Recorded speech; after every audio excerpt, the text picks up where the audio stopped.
There are some general rules to help us determine the running time of an algorithm. First rule is the loops.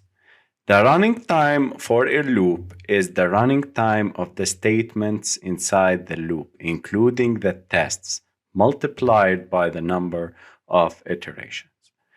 We have taken an example before about a constant Cn that printing a hello message inside a loop from 1 to n. And we said that it is time complexity C times n, and it's O of n.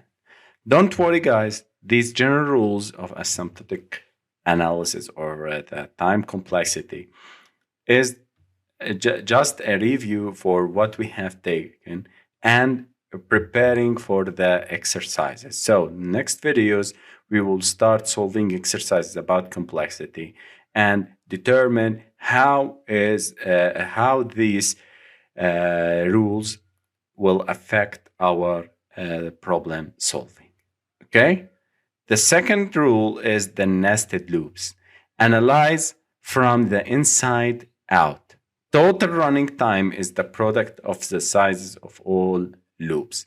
We consider it two nested loops, and we said that we need to print a hello message. So from 1 to 5 included.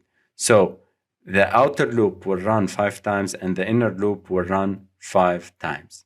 Every time the outer loop will run, it will run 5 times the inner loop. So 5 times 5 times c is cn squared. And we said that we took the highest power, which is cn squared term, and we remove the c, which is the constant, and we have the on squared notation.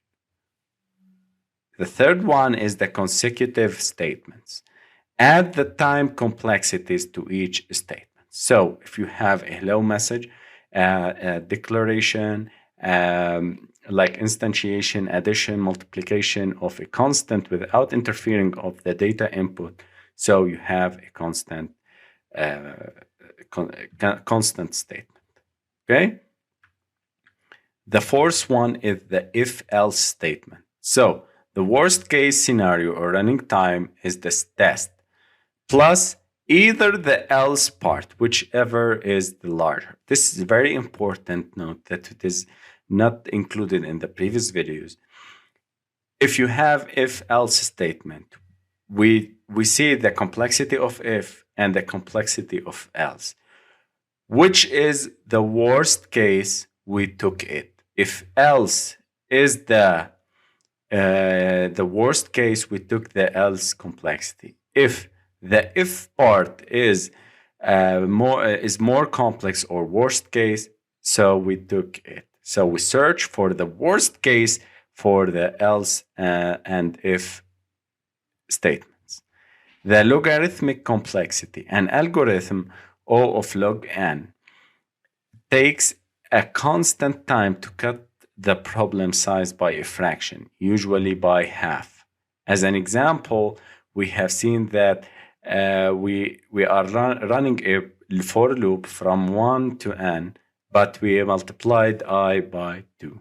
Or we have similarly running a for loop from n to I, and such that I is decreased every time by I over 2. Okay? Another example, like binary search, finding a word in dictionary of n pages, look at the center point in the dictionary. Is the words towards left or right of the center? And repeat the process with the left or right part of the dictionary until the word is found. And we have seen this complexity, these general rules of asymptotic analysis with the card, with playing cards, and we have took any big examples about them in coding. So we are now be preparing for the exercises that we are going to master the complexity with them by solving these